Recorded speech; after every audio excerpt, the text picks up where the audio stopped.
There are so many parallels between a PI and an investigative reporter. It would take me forever to tell you all of them. But the bottom line is, we're working for somebody who wants us to go out and get the truth. Now, I want to shout it from the rooftops. A private investigator may want to wrap it up and put it in a file and hide it forever. So at our core, we're very similar. What we do with the product is very different. But with more and more reporters, more and more bloggers, more and more media out there, things that PIs wrap up and put away often get opened up later by reporters. So I think there's a vast group of crisis management people out there that are trying to bring the two together.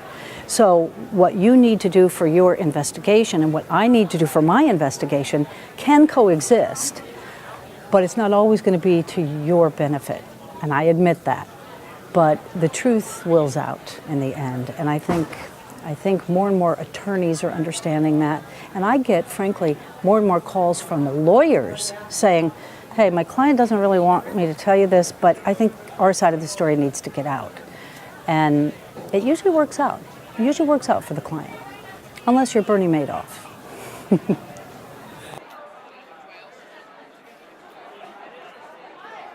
Well, I usually get along with PIs because, hey, I get along with everybody. But there are some who can't talk, and I understand that. There are some that don't even want to answer the phone.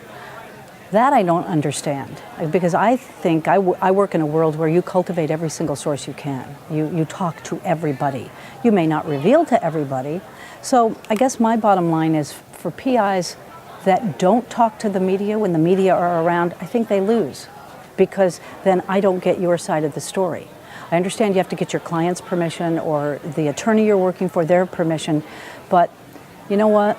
It's a wave of the future. The media is not going away, and we really focus our energy on advancing these stories. And if you're not part of that, then you're behind it or you've been steamrolled by it.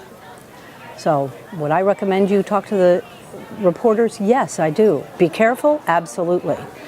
But I think it's important. It's an important interaction, and it has been for me for a long time.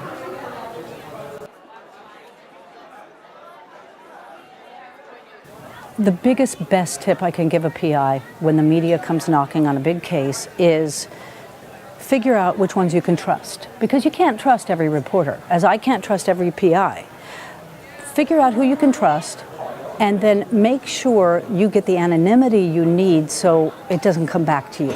You may want to pass information, but you don't want your name out there as a private investigator. So make sure it's off the record, or it's a conditional release. And by that I mean, I'll tell you the facts, but just don't use my name in it. And reporters respect that. If they figure that you're a good source as a private investigator, they'll take that information, try to find a second source, and then put it out. And it can be a win-win. If you work together and you feel you can trust each other, and I know that's a big hurdle sometimes, it's really a win-win.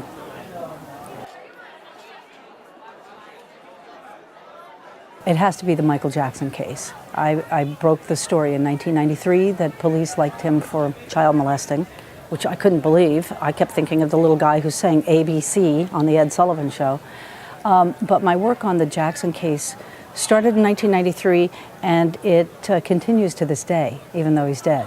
I broke the case in 93. I rebroke it in 2003 when they raided Neverland Ranch again. I covered the criminal trial, and then I wrote a book which came out at the end of the criminal trial in 2005. So for me, it's the story that keeps on giving. It's a story I can't shake, because some people remember and admire me for it, and the Michael Jackson fans still want to kill me for it. So it's the story that just won't go away.